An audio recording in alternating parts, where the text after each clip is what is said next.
തിരുവനന്തപുരം ദൂരദർശൻ കേന്ദ്രത്തിലെ കൃഷി ദർശൻ പരിപാടിയിലെ ഇന്നത്തെ തത്സമയ ഫോണിൻ പരിപാടിയിലേക്ക് എല്ലാ പ്രേക്ഷകർക്കും സ്വാഗതം. ഇന്ന് നമുക്ക് അതിഥിയായി എത്തിയിരിക്കുന്നത് ഒട്ടേറെ പ്രത്യേകതകളുള്ള ഒരു വ്യക്തിയാണ്.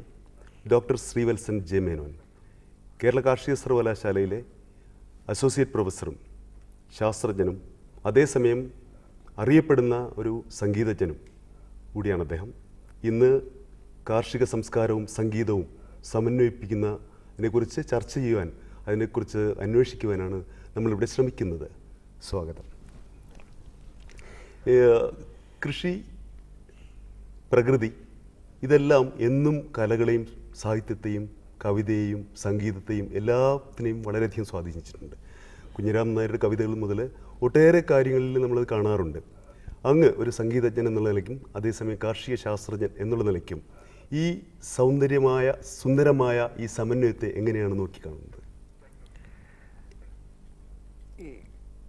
കൃഷിയുടെ പലതരത്തിലുള്ള സ്ട്രഗിൾ തന്നെയാണ് ഒരുപക്ഷെ കലാകാരൻ്റെയും സ്ട്രഗിൾ എന്നെനിക്ക് തോന്നിയിട്ടുണ്ട്.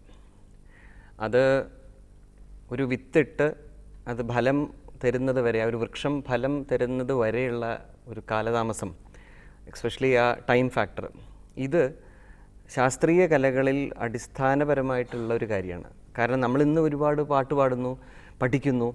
ഇതിൻ്റെ പെർഫെക്ഷനിലേക്കുള്ള സമയം എടുക്കാൻ ഒരുപാട് കാലതാമസം എടുക്കും.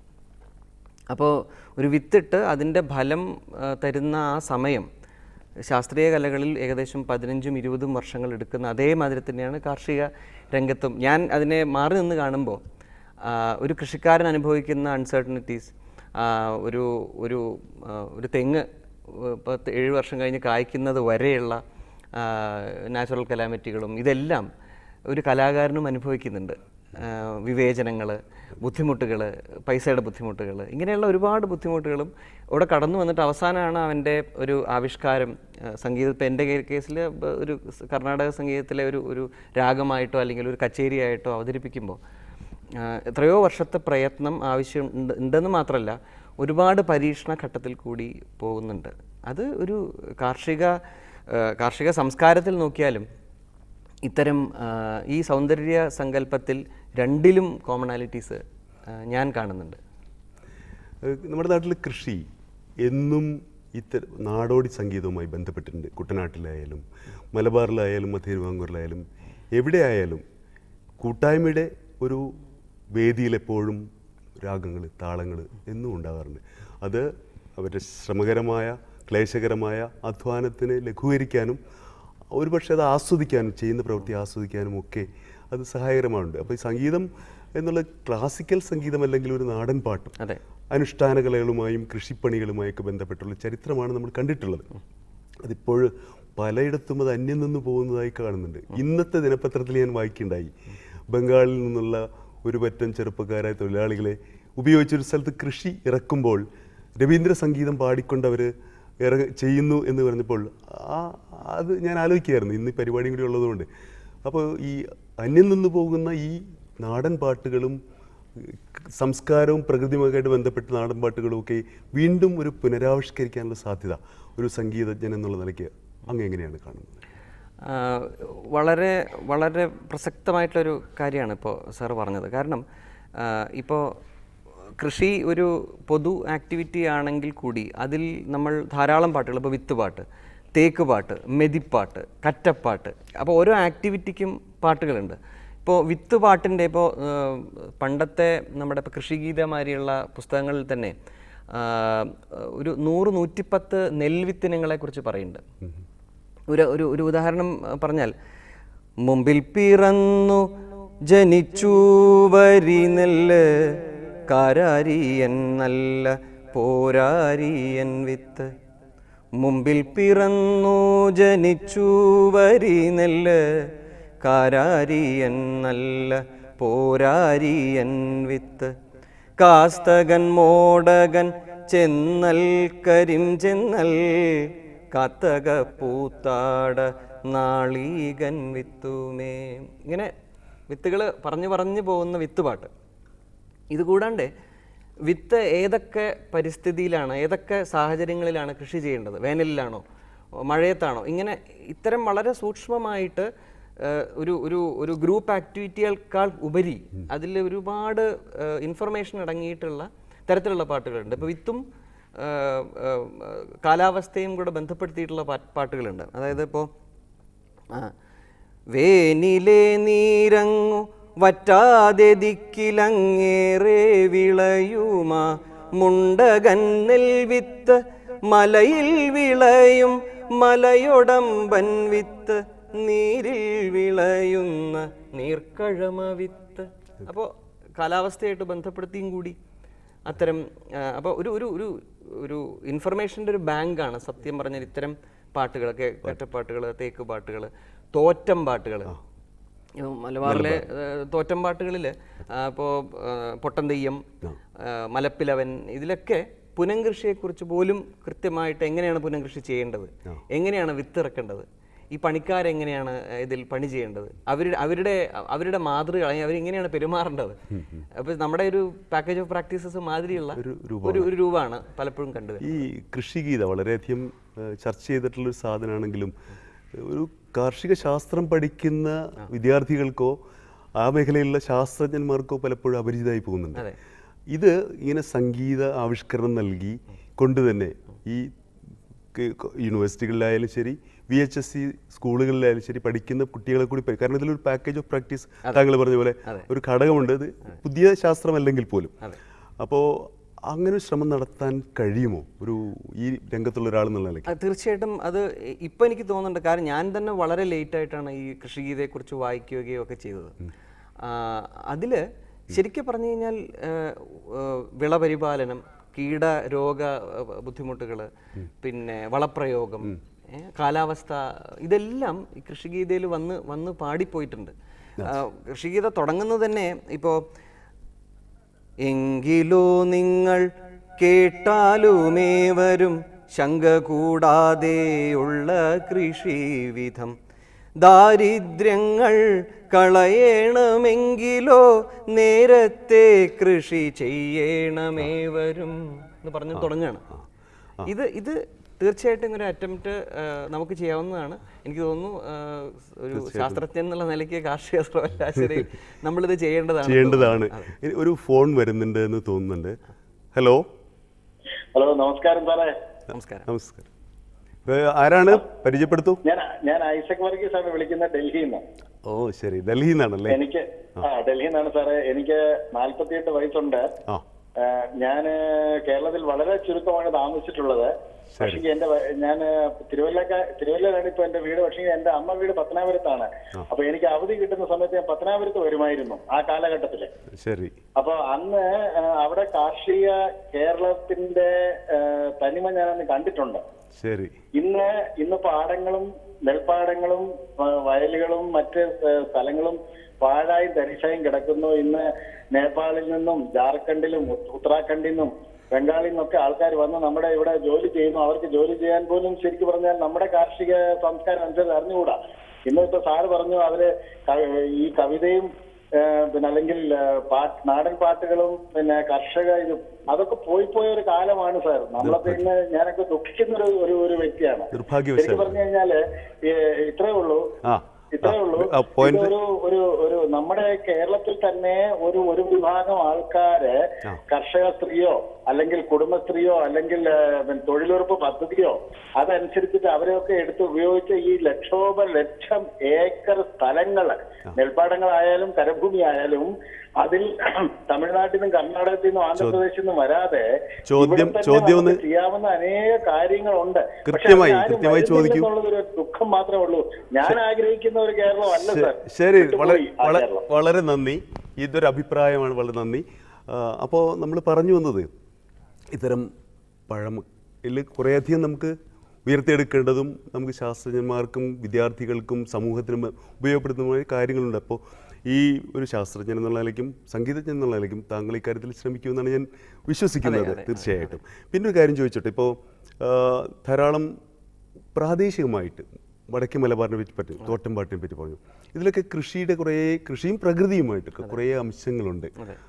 അതിൽ എന്തെങ്കിലും ഓർമ്മയിലുണ്ടോ? ഇങ്ങനെ എന്തെങ്കിലും ഇപ്പോൾ ഒന്ന് പറയാവുന്ന രീതി, തോറ്റമ്പാട്ട് വേണമെന്നില്ല, അല്ലെങ്കിൽ മധ്യ തിരുവിതാംകൂറിൽ കുഞ്ചൻ നമ്പ്യാരുടെ കൃതികളുമായിട്ട് ബന്ധപ്പെട്ടിട്ട് ഇപ്പോൾ ഈ മധ്യ തിരുവിതാംകൂറിൽ കുഞ്ചൻ നമ്പ്യാരുടെ ഒരുപാട്, ശരിക്കും പറഞ്ഞാൽ കുഞ്ചൻ നമ്പ്യാർ കൃഷിയും സംഗീതവും, വിശേഷിച്ച് ശാസ്ത്രീയ സംഗീതവും കോർത്തിണക്കിക്കൊണ്ട് ഒരുപാട് കവിതകളിൽ വരുന്നുണ്ട്. അത് സെമന്തകത്തിലുണ്ട്, ഘോഷയാത്രയിലുണ്ട്.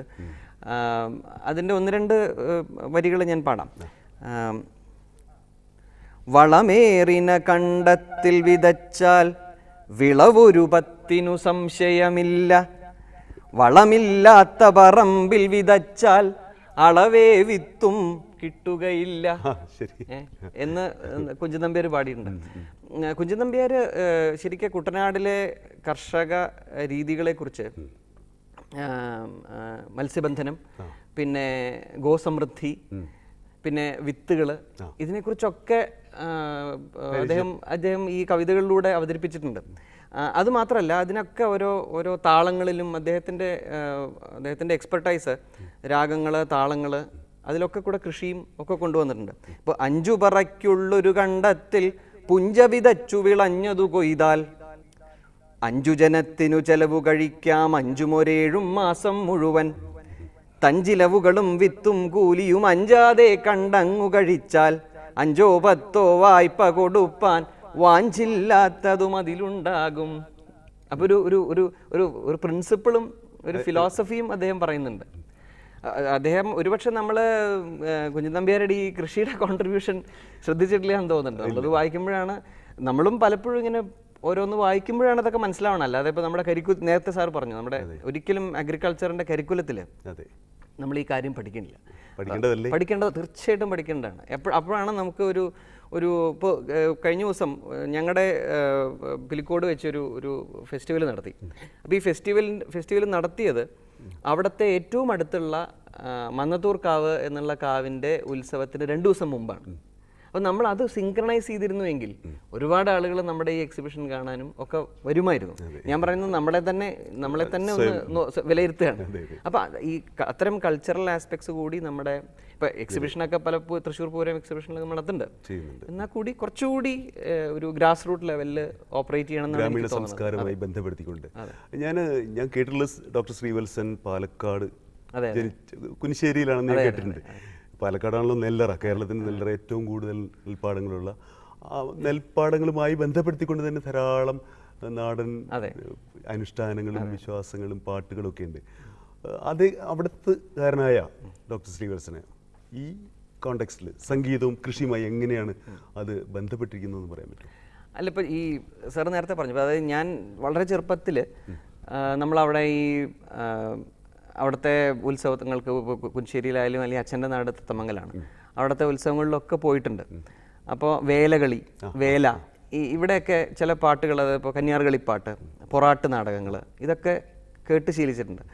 അപ്പോൾ ഈ ഒരു അന്ന് കേട്ട ചില കാര്യങ്ങൾ നമ്മളിപ്പോൾ ഇന്ന് എൻ്റെ പുതിയ ചില സിനിമകളിലും ചില സംഗീത ശില്പങ്ങളിലും ഒക്കെ ഞാനത് ഉപയോഗിക്കുന്നുണ്ട്. ഇപ്പോൾ തിത്തിന്നം താളങ്ങൾ തിത്തരികിടതോമെன்று, തിത്തിന്നം താളങ്ങൾ തിത്തരികിടതോമെன்று എന്നുള്ളതൊരു ഒരു കന്യാർകളി പാട്ടിൻ്റെ ഭാഗമാണ്. ഇത് നമ്മളൊരു സിനിമയിലേക്ക് വേണ്ടിയിട്ട്, ടി.ഡി. ദാസൻ എന്നുള്ള സിനിമയിലേക്ക്, വെഞ്ചാമരക്കാറ്റ് എന്നുള്ള ഒരു പാട്ടിലേക്ക് ഈ ഭാഗം ഉപയോഗിക്കുകയാണ്. അപ്പോൾ എനിക്ക് തോന്നുന്നത് എന്താ വെച്ചാൽ, ഡയറക്റ്റായിട്ടും ചില ബന്ധങ്ങൾ ചിലപ്പോൾ കൃഷിയും സംഗീതവും കൊണ്ട് നമ്മുടെ ഉള്ളിൽ അറിയാതെ വന്നു പോകുന്നുണ്ട്. ഇത് പറഞ്ഞിട്ട് ഇവിടെ ഈ സിനിമയെക്കുറിച്ച് പറഞ്ഞപ്പോഴാണ് ഞാൻ ഈയിടെ വായിച്ചറിഞ്ഞതാണ്, ഓസ്കാർ അതിൽ ഷോർട്ട് ലിസ്റ്റ് ചെയ്യപ്പെട്ട ഒരാളാണ് താങ്കൾ. അതേസമയത്ത് ചില സിനിമകളിൽ സംഗീത സംവിധാനം ചെയ്തിട്ടുണ്ട് ഞാൻ, ഷാജിൻ കരുണിൻ്റെ സോപാനമൊക്കെ.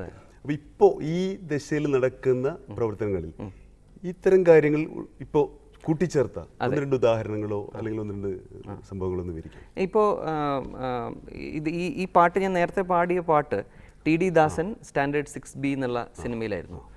അത് മോഹൻ രാഘവൻ എന്നുള്ള ഡയറക്ടറുടെയാണ്. അതേമാതിരി ഇപ്പോൾ സ്വപാനം ചെയ്യുമ്പോഴും പാലക്കാടൻ പശ്ചാത്തലത്തിലാണ് ഇത് ചെയ്യുന്നത്. ഒരു മേളത്തിൻ്റെ പശ്ചാത്തലത്തിലാണ് ഷാജി സാർ ഇത് ചെയ്യുന്നത്. അപ്പോൾ ഷാജി സാറിനെ മാതിരിയുള്ളൊരു ഡയറക്ടർ നമ്മളോട് പറയുന്നത് തന്നെ അതായത് ഇപ്പോൾ ഒരു കഥയല്ല അദ്ദേഹം പറയുന്നത്, അദ്ദേഹം ഒരു ഇമേജറിയാണ് തരുന്നത്. ഒരു നെൽപ്പാടത്തിലൂടെ, തവളകളുള്ള ഒരു നെൽപ്പാടത്തിലൂടെ നായകൻ നടന്നു പോകുന്നു. അപ്പോൾ തവളകളുടെ സംഗീതം എങ്ങനെയാണ് ശ്രീവത്സന ഒരു പാട്ടായിട്ട് അല്ലെങ്കിൽ അതിൻ്റെ ബാക്ക്ഗ്രൗണ്ട് സ്കോറായിട്ട് ചെയ്യാൻ പറ്റും. അപ്പോൾ ഇത് വളരെ ചാലഞ്ചിങ് ആണ് ശരിക്കും പറഞ്ഞാൽ. അത്രയും എസ്തെറ്റിക് ആയിട്ട് സുപ്പീരിയർ ആയിട്ടുള്ളൊരു ഡയറക്ടറാണ് ഇത് നമ്മളോട് ചോദിക്കുന്നത്. അപ്പോൾ നമുക്ക് കുറച്ചെങ്കിലും ഇത്തരം സംസ്കാരങ്ങളിൽ ഉള്ളൊരു പഴക്കം ഇല്ലെങ്കിൽ ചെയ്യാൻ ബുദ്ധിമുട്ടാണെന്നാണ് എനിക്ക് തോന്നുന്നത്. ഇപ്പോഴും ബുദ്ധിമുട്ടാണ്, ചെയ്യുമ്പോൾ തന്നെ ബുദ്ധിമുട്ടാണ്. ഒരു ഫോൺ വരുന്നുണ്ടെന്ന് തോന്നുന്നു. ഹലോ ഹലോ, ആരാണ്? പരിചയപ്പെടുത്തു. ഞാൻ നൗഷാദിലെ നിലമ്പൂരിൽ നിന്നാണ് വിളിക്കുന്നത്. ശരി, പറയൂ. ഇതിന് മൃഗസംരക്ഷണവുമായി ബന്ധപ്പെട്ടതുപോലെ വല്ല വാക്കുകളും പാട്ടുകളും ഉണ്ടോ എന്നുള്ള അറിയാൻ വേണ്ടിയിട്ടാണ്. നന്നായി, അത് സൂചിപ്പിച്ചത് നന്നായി. തീർച്ചയായിട്ടും.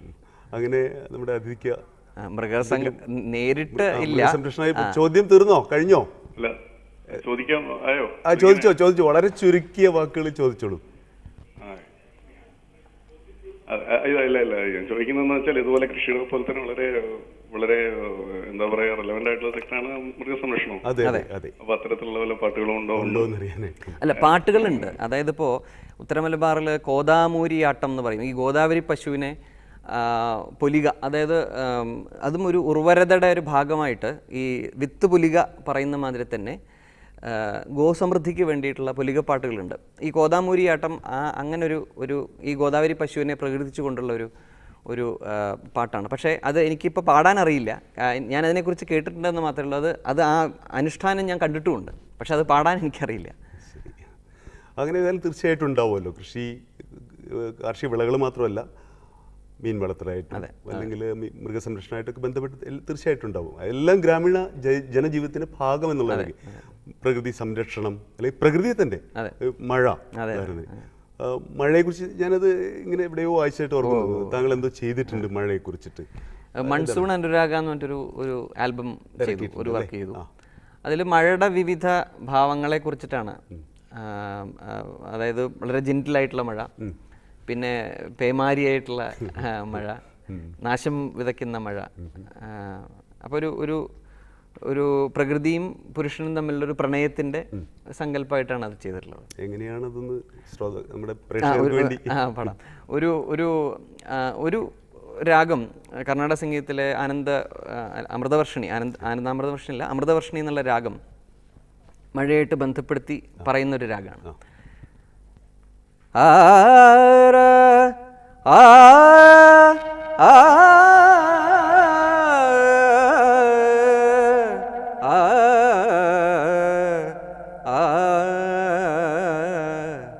ni sa ga ga sa ga ma ba ba ma ba ni ni pa ni sa ni sa ga ga ma ba ma ga ma ga sa ni ba ni ba ma ga sa ga sa ma ma sa ba ba sa ni ba ba ma ga ga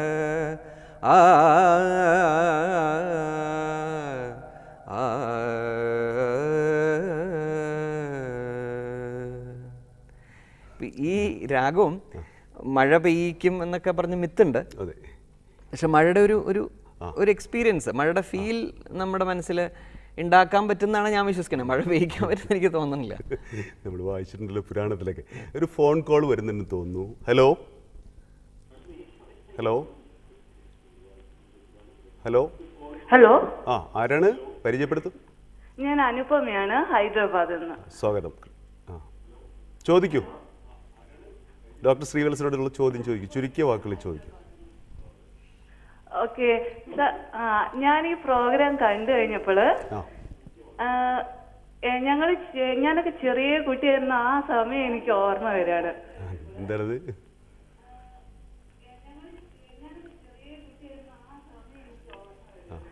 ഞങ്ങളുടെ വീട്ടിലൊക്കെ നിറച്ചും കൃഷി ചെയ്തിട്ടുണ്ടായിരുന്നു. അന്ന് ഈ നിറയെ ഈ പുലയ സ്ത്രീകളൊക്കെ ഇങ്ങനെ നിറച്ചും ഞാറ് നടി ഒക്കെ ചെയ്യുമ്പോ അവരിങ്ങനെ ഈ പാട്ടുകൾ ഇങ്ങനെ പാടുമായിരുന്നു. അപ്പൊ എനിക്ക് ഭയങ്കര താല്പര്യമായിരുന്നു ഈ പാട്ട് കേൾക്കാൻ വേണ്ടി. എവിടെയാണ് സ്ഥലം? എവിടെയാണ്? എന്റെ സ്ഥലം അരീക്കോടാണ്, മലപ്പുറം ജില്ലയിൽ. അതെ. അന്ന് ഈ പാട്ട് കേൾക്കാൻ എനിക്ക് ഭയങ്കര ഇഷ്ടമായിരുന്നു. അപ്പൊ ഞാനിങ്ങനെ പറയും ഇനിയും പാടണം എന്ന് പറയുമ്പോ അവരൊന്ന് എന്നോട് പറയും ഞങ്ങൾ വെറുതെ പാടില്ല, ഞങ്ങൾക്ക് അത് അടക്കയും വീട്ടിലെയൊക്കെ തരണം എന്നൊക്കെ പറഞ്ഞ് എനിക്ക് എപ്പോഴും ആ ഒരു ഓർമ്മയായി പെട്ടെന്ന് ഇത് കണ്ടു കഴിഞ്ഞപ്പോ വന്നത്. എന്തെങ്കിലും ചോദ്യം ചോദിക്കാനുണ്ടോ നമ്മുടെ അതിഥിയോട്? എന്താ വെച്ചാൽ ഇപ്പൊ ഞാൻ വർഷത്തിൽ ഒരു പ്രാവശ്യം നാട്ടിലൊക്കെ വരാറുള്ളൂ, 1 or 2 പ്രാവശ്യം. ആ പാടങ്ങൾ മുഴുവൻ ഒന്നും ചെയ്യാതെ വെറുതെ കിടക്കാണ്. പകുതി സ്ഥലങ്ങളും വാഴയും അതും എല്ലാം വെച്ചിട്ട് ആ ഒരു ഭംഗിയെ നഷ്ടപ്പെട്ടു പോയി അവിടുത്തെ. 1 or 2 ആൾക്കാർ മാത്രമേ അവിടെ ചെയ്യുന്നുള്ളൂ ഈ നെൽകൃഷി എന്ന് പറഞ്ഞിട്ടുള്ളത്.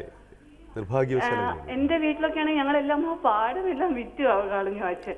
പറ്റില്ല, ഇനി താങ്ങാൻ വയ്യ എന്ന് പറഞ്ഞിട്ട്. അതിന്റെ മെയിൻ കാരണം ഈ ഇങ്ങനെ ലേബർ കോസ്റ്റ് എന്നൊക്കെ പറഞ്ഞിട്ട്.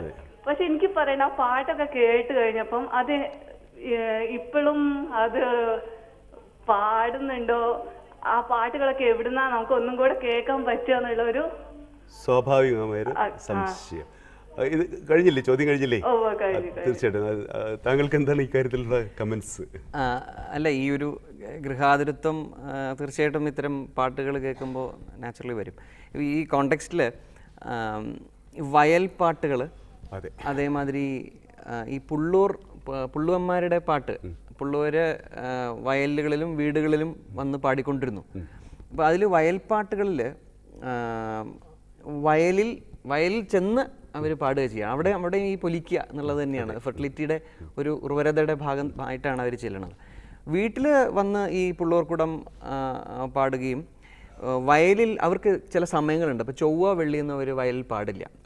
അതിൻ്റെ റീസണൊന്നും നമുക്കറിയില്ല, പക്ഷെ അവർ പാടില്ല.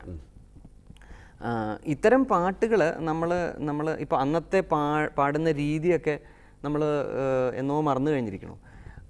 നാടൻ പാട്ടുകൾ ചിലത് നമുക്ക് ഉള്ള ചില ശീലുകൾ നമ്മളിപ്പോഴും പലതും എടുത്തിട്ടുണ്ടെങ്കിലും പഴയ പാട്ടുകൾ പലതും നമുക്ക് നഷ്ടപ്പെട്ടിട്ടുണ്ട്. എനിക്ക് തോന്നുന്നു അനുപമ പറഞ്ഞ പോലെ ഒരു കാർഷിക ശാസ്ത്രജ്ഞൻ കൂടിയായ താങ്കളും ഞാനടക്കമുള്ളവരും ഇതൊക്കെ ഒന്ന് ഡോക്യുമെന്റ് ചെയ്ത് വെച്ചില്ലെങ്കിൽ ചിലപ്പോൾ നഷ്ടപ്പെട്ട് അന്യം നിന്ന് പോകാൻ സാധ്യതയുണ്ട്, തിരിച്ചെടുക്കാൻ പറ്റാത്ത രീതിയിൽ. അപ്പോൾ അത്തരം ഒരു ശ്രമം കൂടി ഒരുപക്ഷെ നമ്മളെപ്പോലൊരു ചെയ്യേണ്ടതാണെന്ന് എനിക്ക് തോന്നുന്നു. അല്ലേ? വളരെ ശരിയാണ്. എന്താ വെച്ചാൽ ഇപ്പോൾ A.K. നമ്പ്യാർ സാറിനെ മാതിരിയുള്ള ഫോക്ലോർ സയൻറ്റിസ്റ്റ്സ് ആണ് കൂടുതലും ഇത് കളക്ട് ചെയ്തിട്ടുണ്ട്. ഇനി എനിക്ക് തോന്നുന്നു നമ്മളതിന് സംഗീതം കൂടെ ചെയ്തു കഴിഞ്ഞാൽ അതിനൊരു കുറച്ചുകൂടി ഒരു വൈഡർ ആക്സെപ്റ്റൻസ് ആളുകൾക്ക് ഇത് എത്തണമല്ലോ. അപ്പോൾ അത് എനിക്ക് തോന്നുന്നു നമുക്ക് ചെയ്യാമെന്ന് തോന്നുന്നു. എനിക്ക് ഒരു പഠനം നടന്നിട്ടുണ്ട് ഇക്കാര്യത്തിൽ. എനിക്ക് സാറിൻ്റെ തന്നെ അതന്നെ ഞാൻ എൻ്റെ ഒരു സൂപ്പർവിഷനിൽ വളരെ അറിയപ്പെടുന്ന ഒരു ഗായിക കൂടിയാണ് MP ജയശ്രീ. ഇന്ന് കാസർഗോഡ് കൃഷി വിജ്ഞാന കേന്ദ്രത്തിൽ ജോലി ചെയ്യുന്ന ജയശ്രീയാണ്, എക്സ്പെർട്ട് സയൻറ്റിസ്റ്റാണ്. അവരുടെ തീസിസിൻ്റെ ടോപ്പിക് തന്നെ ഈ ഫോക്ലോറും കൃഷിയുമായിട്ട് ബന്ധപ്പെടുത്തി A.K. നമ്പ്യാർ സാറിൻ്റെയൊക്കെ അനുഭവ സമ്പത്തെല്ലാം ശേഖരിച്ചിട്ട് ചെയ്തൊരു തീസിസ് ഉണ്ട്. ഒരുപക്ഷെ അത്തരം പഠനങ്ങൾ കൂടുതലുണ്ടെങ്കിൽ ഈ അനുപമ ഫോണിലൂടെ ചോദിച്ച പ്രശ്നത്തിൻ്റെ ഒരു പരിഹാരം കൂടി ആകും. ഇത് നഷ്ടപ്പെട്ടു പോകാതെ ആ നോസ്റ്റാൾജിക് ഫീലിങ്സ് ഉണ്ടാക്കുന്ന അത് നഷ്ടപ്പെട്ടു പോകാതെ സൂക്ഷിക്കാം. പിന്നെ കുറേയൊക്കെ ഇന്ന് തിരിച്ചു കൊണ്ടുവരാനും കഴിയും. ഇപ്പോൾ കൂട്ടായ്മയുടെ കൃഷിയുടെ കാലമാണിത്. ഗ്രൂപ്പ് അടിസ്ഥാനത്തിൽ തൊഴിലുറപ്പ് പദ്ധതി ആയാലും അല്ലാതെ ആയാലും കുടുംബശ്രീ ആയാലും ഒക്കെ ചെയ്യുന്നുണ്ട്. അപ്പോൾ അത് ചെയ്യാൻ പറ്റും. പിന്നെ എനിക്കിവിടെ ചോദിക്കാൻ മറ്റൊരു കാര്യം, കുറേയധികം നല്ല സാഹിത്യകാരന്മാർ കുറേ കൃതികളിൽ ഇത് പ്രതിഫലിപ്പിച്ചിട്ടുണ്ട്. ഉദാഹരണത്തിന് MT വാസുദേവൻ്റെ വാനപ്രസ്ഥത്തെക്കുറിച്ചാണ് ഞാൻ സൂചിപ്പിക്കുന്നത്. അതേക്കുറിച്ചിട്ട് താങ്കൾ എന്തോ ഒരു അന്വേഷണം നടത്തുന്നതായിട്ട് ഞാൻ കേട്ടിട്ടുണ്ട്. എന്താണത്? വാനപ്രസ്ഥത്തിൻ്റെ ഒരു മ്യൂസിക്കൽ ഇൻ്റർപ്രിട്ടേഷനാണ് ഞാൻ ശ്രമിച്ചിട്ടുണ്ടായിരുന്നത്. അതിൽ വരികളില്ല, അദ്ദേഹത്തിൻ്റെ കഥയെ ബേസ് ചെയ്തിട്ട് ആ കഥയെ എങ്ങനെയാണ് നമ്മുടെ മനസ്സിൽ എങ്ങനെയാണ് നമ്മുടെ മനസ്സിലേക്ക് അത് കടന്നു വരുന്നത്, ആ ഒരു ഫീലിങ്ങിനെയാണ് നമ്മൾ എക്സ്പ്ലോർ ചെയ്യാൻ ശ്രമിച്ചിട്ടുള്ളത്. ഒരു കോൾ വരുന്നുണ്ട് തോന്നുന്നു. ഹലോ ഹലോ ഹലോ, ആരാണ്? മാംഗ്ലൂരിന്റെ അടുത്തുള്ള പുത്തൂരിൽ നിന്നാണ് അല്ലെ? പേരെന്ന് പറയും? പുത്തൂരിൽ സംസാരിക്കുന്നുണ്ട്. ഇപ്പൊ തുളുനാട്ടിലുണ്ടല്ലോ, കാസർഗോഡ് ജില്ലയില് തുളുവില് നാടൻ പാട്ടുകളുണ്ട്. അതെ, കേരള മലയാളം പിന്നെ തുളു ഒരു സിസ്റ്റർ ലാംഗ്വേജസ് അല്ലേ? അതിന് അപ്പൊ അതിന്റെ ഒക്കെ എന്നാലും പറയുന്നുണ്ട്. അപ്പൊ ഇപ്പൊ നമ്മള് പാടി സ്വാഗിന്റെ പിന്നെ പൊലിയുന്നുണ്ട്, പൊലിപ്പാട്ട് തുളു ലാംഗ്വേജ്. അത് രണ്ടുപേരി പാടുവോ? ഇല്ല, പെൺകാരില്ല. അപ്പോ അതുണ്ട് പണ്ടത്തെല്ലാം ഉണ്ട്. പിന്നെ എല്ലാം നടൻപാട്ടെല്ലാം ഇതുണ്ട്. ഓബിയിൽ എന്ന് പറഞ്ഞിട്ട് ഇത് കേരളത്തിന്റെ കുട്ടനാട്ടിലുണ്ടല്ലോ, സെയിം സ്റ്റൈലില് ഇവിടെ ഉണ്ട് കേരളത്തിൽ, കാസർഗോഡ്. എനിക്ക് തോന്നുന്നു മലബാറിലേക്ക്, പ്രത്യേകിച്ച് ഉത്തര മലബാറിലേക്ക് പോകുമ്പോൾ കൂടുതൽ ഈ കാർഷിക സംസ്കാരവും കലകളുമായിട്ട് കുറച്ചുകൂടി ശക്തമായ ബന്ധം ഉണ്ട് എന്നാണ് നമ്മൾ മനസ്സിലാക്കുന്നത്. നമ്മുടെ യാത്രകളിൽ കണ്ടിട്ടുള്ളതും വായിച്ചിട്ടുള്ളതും അങ്ങനെ തന്നെയാണ്. ഇദ്ദേഹം പറഞ്ഞ പോലെ തുളുനാട്ടിൽ മാത്രമല്ല, തെക്കോട്ട് പോന്നു കഴിഞ്ഞാൽ പല സ്ഥലങ്ങളിലും, കോലത്തുനാടായാലും ശരി, കടത്തനാടായാലും ശരി, തമിഴ്നാട് അല്ലേ, അതെ, ഈ നമ്മുടെ 36 നാട്ടുരാജ്യങ്ങളുള്ള ചരിത്രം.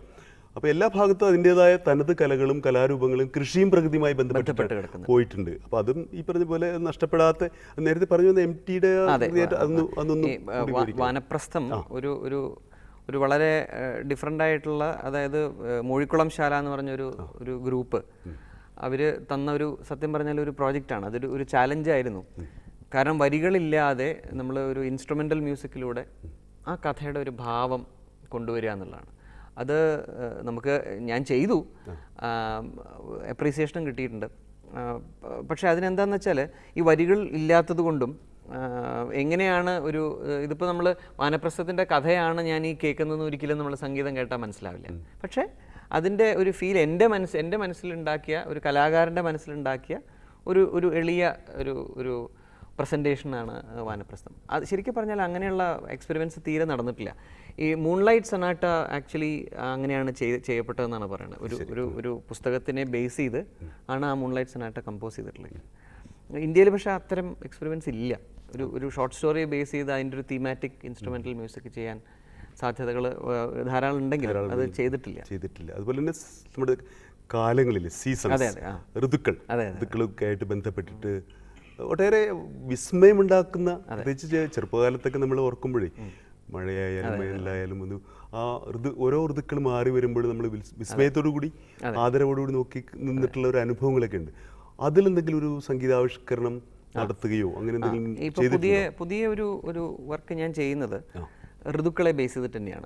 ഋതു ലീല എന്നാണ് പറയുന്നത്. അപ്പോൾ 6 ഋതുക്കളെ എടുത്തുകൊണ്ട് 6 ഋതുക്കളുടെ ഈ പറഞ്ഞ മാതിരി കൃത്യമായിട്ട് അതിൻ്റെ ഒരു സാഹിത്യം അല്ലെങ്കിൽ കൂടി അതിൻ്റെ ഒരു ഫീലിംഗ് നമ്മൾക്ക് തരുന്നത് എന്താണ് എന്നുള്ളൊരു അന്വേഷണമാണ്. അപ്പോൾ ഉദാഹരണത്തിന് ഇപ്പോൾ വസന്തകാലത്തിൽ ഒരു പ്രണയസങ്കല്പമാണ്, ഒരു തമിഴ് കാവടിച്ചിന്ത് മാതിരിയുള്ളൊരു ഇതാണ്. അത് ചിലപ്പോൾ സാർ കേട്ടിട്ടുണ്ടാവും. സുന്ദരൻ ചെർപ്പെൺമയിലേ അന്തരംഗമാമയിലേ തോകയെ ഞാൻ ഉന്മയലേ சொல்லும் நல்ல செய்திகளாய் சுந்தரஞ்செர் பெண்மயிலே அந்தரங்கமாமயிலே தோகையே நான் உன்மயலே சொல்லும் நல்ல செய்திகளாய். ഒരു തമിഴ് ഫോക്കാണ് വസന്തകാലത്തിലുള്ള ഒരു. നമ്മൾ ഏതാണ്ട് നമ്മുടെ ഇന്നത്തെ സമയം, ഇത് രസകരമായൊരു സംഭവമാണ്. ഇത് എത്ര നേരം ഇരുന്നാലും ഇത് പറഞ്ഞ് നമ്മൾ ചർച്ച ചെയ്താൽ തീരില്ല. പക്ഷേ ഞാൻ അവസാനിപ്പിക്കുന്നതിനും ഒരു ചോദ്യം. താങ്കൾ ഒരു ശാസ്ത്രജ്ഞൻ, പ്രത്യേകിച്ചൊരു സോഷ്യൽ സയൻസ്, കൃഷിയിലെ സാമൂഹ്യ ശാസ്ത്രം കൈകാര്യം ചെയ്യുന്നൊരു ശാസ്ത്രജ്ഞൻ കൂടി ആയതുകൊണ്ട് ആ ശാസ്ത്രശാഖയ്ക്കും ഗുണം കിട്ടുന്ന രീതിയിൽ നമ്മൾ നേരത്തെ പറഞ്ഞ പോലെ കുറേ ഈ നഷ്ടപ്പെട്ടു പോകുന്നത് ശേഖരിക്കാനും ഡോക്യുമെൻ്റ് ചെയ്യാനും സംഗീതാവിഷ്കരണം നടത്താനും ഒരു ശ്രമം നടത്തുമെങ്കിൽ അത് നാടിന്, പ്രത്യേകിച്ച് കേരള സമൂഹത്തിന് തന്നെ ഒരു മുതൽക്കൂട്ടായി മാറുന്ന സംശയമില്ല. അപ്പോൾ ആ തരത്തിലൊരു ഇനിഷ്യേറ്റീവ്, ഒരു മുൻകൈ താങ്കളുടെ ഭാഗത്തുണ്ടാകട്ടെ. തീർച്ചയായിട്ടും ഉണ്ടാവും. അത് സാർ ഈ ഇത്തരണത്തിൽ അത് സൂചിപ്പിച്ചതിൽ നന്ദി എന്ന് മാത്രമല്ല, സാറിനെ മാതിരിയുള്ള ഒരു വളരെ വിദഗ്ധനായ ഒരു സോഷ്യൽ സയൻറ്റിസ്റ്റിനോടൊപ്പം ഇത്തരം സംഭാഷണങ്ങൾ ഏർപ്പെടാൻ പറ്റിയതിൽ എനിക്ക് വളരെ സന്തോഷമുണ്ട്. ശരി, ഏതായാലും ഇത്രയും നേരം അത് വീക്ഷിച്ചിരുന്ന നമ്മുടെ ദൂരദർശൻ്റെ എല്ലാ പ്രേക്ഷകർക്കും ഈ കൃഷി ദർശൻ്റെ തത്സമയ ഫോണിൻ പരിപാടിയുടെ പേരിൽ ഞങ്ങൾ നന്ദി പറയുകയാണ്. എല്ലാവർക്കും ഒരിക്കൽ കൂടി നന്ദി. നമസ്കാരം.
നമസ്കാരം. ദൂരദർശൻ കാർഷിക വാർത്തകളിലേക്ക് സ്വാഗതം. പ്രധാന വാർത്തകൾ. തനത് കന്നുകാലി ജനുസുകളുടെ പരിരക്ഷയ്ക്ക് കാസർഗോഡ് പുതിയ ഫാം. നിലമ്പൂർ തേക്ക് ഭൂപ്രദേശ സൂചകം ശില്പശാല നാളെ. വിശദമായ കാർഷിക വാർത്തകളിലേക്ക്. വംശനാശ ഭീഷണി നേരിടുന്ന തനത് കന്നുകാലി ജനുസുകളുടെ പരിരക്ഷയ്ക്ക് സംസ്ഥാന മൃഗസംരക്ഷണ വകുപ്പ് കാസർഗോഡ് ജില്ലയിലെ ബദിയടുക്കയിൽ ഫാം തുടങ്ങുന്നു. കാസർഗോഡ് മഞ്ചേശ്വരം ബ്ലോക്കിൽ കണ്ടുവരുന്ന പശുക്കളുടെയും ഇന്ത്യയുടെ തനത് ജനുസുകളുടെയും പരിരക്ഷ ഉറപ്പുവരുത്താനാണ് ബദിയടുക്കയിലെ മേളയിൽ ഫാം തുടങ്ങുന്നത്. ഫാമിൽ ഉൽപ്പാദിപ്പിക്കുന്ന കന്നുകുട്ടികളെ കർഷകർക്ക് നൽകുമെന്ന് മൃഗസംരക്ഷണ വകുപ്പ് ഡയറക്ടർ ഡോക്ടർ KG സുമ അറിയിച്ചു. ഫാമിന്റെ ഉദ്ഘാടനം നാളെ കൃഷി വകുപ്പ് മന്ത്രി ശ്രീ KP മോഹനൻ നിർവഹിക്കും.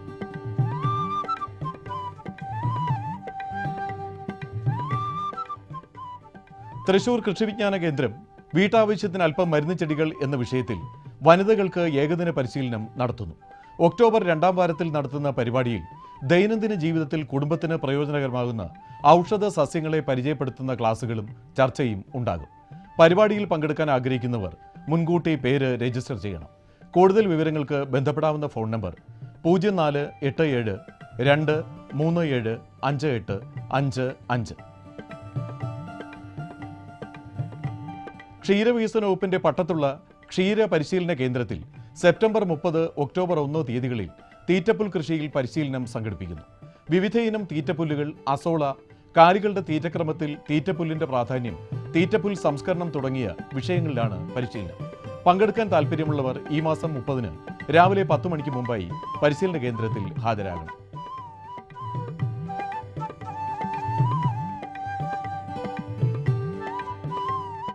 കൂടുതൽ വിവരങ്ങൾക്ക് ബന്ധപ്പെടേണ്ട ഫോൺ നമ്പർ 0471 24 40 911. നിലമ്പൂർ തേക്കുതടിയും അതിൽ നിന്നുള്ള ഉൽപ്പന്നങ്ങളും ഭൂപ്രദേശ സൂചകങ്ങളായി രജിസ്റ്റർ ചെയ്യുന്നതിനോടനുബന്ധിച്ച് നാളെ നിലമ്പൂരിൽ ശില്പശാല സംഘടിപ്പിക്കുന്നു. ശില്പശാല വൈദ്യുതി ഗതാഗത വകുപ്പ് മന്ത്രി ശ്രീ ആര്യാടൻ മുഹമ്മദ് ഉദ്ഘാടനം ചെയ്യും. നിലമ്പൂർ നഗരസഭാ ചെയർമാൻ ആര്യാടൻ ഷൗക്കത്ത്, കാർഷിക സർവകലാശാല vice chancellor doctor P. Rajendran എന്നിവരും പങ്കെടുക്കും. നിലമ്പൂർ തേക്കിന്റെ ഭൂപ്രദേശ സൂചക പ്രാധാന്യം, അത് സംരക്ഷിക്കാനുള്ള നിയമവഴികൾ എന്നിവയെക്കുറിച്ചാണ് പൊതുജനങ്ങൾക്കിടയിൽ അവബോധം സൃഷ്ടിക്കുക എന്ന ലക്ഷ്യത്തോടെ കേരള കാർഷിക സർവകലാശാലയാണ് ശില്പശാല സംഘടിപ്പിക്കുന്നത്. ചെന്നൈയിലെ ഭൂപ്രദേശ രജിസ്ട്രി, നിലമ്പൂർ മുനിസിപ്പാലിറ്റി എന്നിവയുടെ സഹകരണത്തോടുകൂടിയാണ് പരിപാടി സംഘടിപ്പിക്കുന്നത്. അടിമാലി പൗൾട്രി ഗ്രാമമാകുന്നു. 756 കർഷകർക്ക് 3 മാസം പ്രായമുള്ള 2 മുട്ടക്കോഴി കുഞ്ഞുങ്ങളെ വീതം നൽകി അടിമാലി പൗൾട്രി ഗ്രാമമാക്കാൻ പൗൾട്രി വികസന കോർപ്പറേഷൻ തയ്യാറെടുക്കുന്നു. 120 രൂപ വിലയുള്ള മുട്ടക്കോഴികളെ ദാരിദ്ര്യരേഖയ്ക്ക് താഴെയുള്ള കർഷകർക്കാണ് സൗജന്യമായിട്ട് നൽകുന്നത്. സെപ്റ്റംബർ 30-ന് ഉച്ചയ്ക്ക് 3 മണിക്കാണ് മുട്ടക്കോഴി കുഞ്ഞുങ്ങളെ വിതരണം ചെയ്യുന്നത്. ഇനിയും രജിസ്റ്റർ ചെയ്തിട്ടില്ലാത്തവർ മുട്ടക്കോഴികളെ ലഭിക്കുവാൻ അടിമാലി ഗവൺമെന്റ് മൃഗാശുപത്രിയുമായി ബന്ധപ്പെടണമെന്ന് സീനിയർ വെറ്ററിനറി സർജൻ അറിയിച്ചു.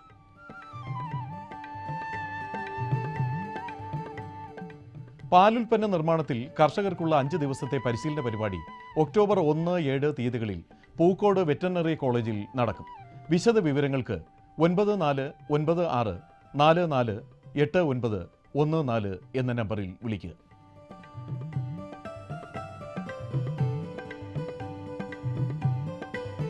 നാളികേര ഉൽപ്പന്നങ്ങൾക്ക് വിദേശത്ത് താൽപ്പര്യമേറുന്നു. വെളിച്ചെണ്ണ ബുദ്ധിശക്തി വർദ്ധിപ്പിക്കാൻ സഹായിക്കുമെന്ന് അമേരിക്കയിലെ ഗവേഷണ ഫലങ്ങൾ സൂചിപ്പിക്കുന്നു. വെളിച്ചെണ്ണയിൽ അടങ്ങിയ മീഡിയം ചെയിൻ ഫാറ്റി ആസിഡ് ഹൃദ്രോഗം കുറയ്ക്കാനും ബുദ്ധിശക്തി വളർത്താനും സഹായിക്കുമെന്ന് ഗവേഷണം വ്യക്തമാക്കിയിട്ടുണ്ട്. ഹാച്ചറി മാനേജ്മെന്റിൽ 3 ആഴ്ചത്തെ പരിശീലന പരിപാടി മണ്ണുത്തിയിലെ വെറ്ററിനറി സർവകലാശാലയിലെ പൗൾട്രി സയൻസ് വിഭാഗത്തിൽ ഒക്ടോബർ 1-ന് ആരംഭിക്കും. വിശദ വിവരങ്ങൾക്ക് 9447 68 87 83 എന്ന നമ്പറിൽ വിളിക്കുക.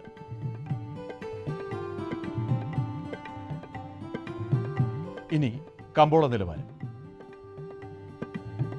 റബ്ബർ RSS 4 കിൻഡലിന് 17,350 രൂപ, റബ്ബർ RSS 5 കിൻഡലിന് 16,900 രൂപ, വെളിച്ചെണ്ണ 8,400 രൂപ, കൊപ്ര 6,300 രൂപ, കുരുമുളക് 4,100 രൂപ, നാളികേരം തൊണ്ടോട് കൂടിയത് 1000-ന് 7,500 രൂപ, നാളികേരം തൊണ്ടില്ലാതെ 1000-ന് 9,000 രൂപ. കമ്പോള അവലോകനം. കുരുമുളക് വിപണി കൊച്ചി. ഗാർബിൾഡ് കുരുമുളക് 42,100 രൂപ, അൺഗാർബിൾഡ് 40,100 രൂപ. കുരുമുളക് വിപണി കൽപ്പറ്റയിൽ. ചേട്ടൻ കുരുമുളക് 39,800 രൂപ, വയനാടൻ കുരുമുളക് 40,300 രൂപ. കൊപ്ര വിപണി: കോഴിക്കോട് 6000 രൂപ, തളിപ്പറമ്പ് 5500 രൂപ, കാസർഗോഡ് 5200 രൂപ. വെളിച്ചെണ്ണ കണ്ണൂർ 8800 രൂപ, കോട്ടയം 8800 രൂപ, ആലപ്പുഴ 8400 രൂപ. ഇനി കാലാവസ്ഥ. പ്രധാന നഗരങ്ങളിലെ താപനില: കണ്ണൂർ കൂടിയ താപനില 32.7 ഡിഗ്രി സെൽഷ്യസ്, കുറഞ്ഞ താപനില 24 ഡിഗ്രി സെൽഷ്യസ്. കോഴിക്കോട് 32.7, 24.4. കൊച്ചി 31.6, 23. ആലപ്പുഴ 31.3, 25. പുനലൂർ 33.5, 22.2. തിരുവനന്തപുരം കൂടിയ താപനില 32.6, കുറഞ്ഞ താപനില 24.4 ഡിഗ്രി സെൽഷ്യസ്. ഇതോടെ ഇന്നത്തെ കാർഷിക വാർത്തകൾ പൂർണ്ണമാകുന്നു. നമസ്കാരം.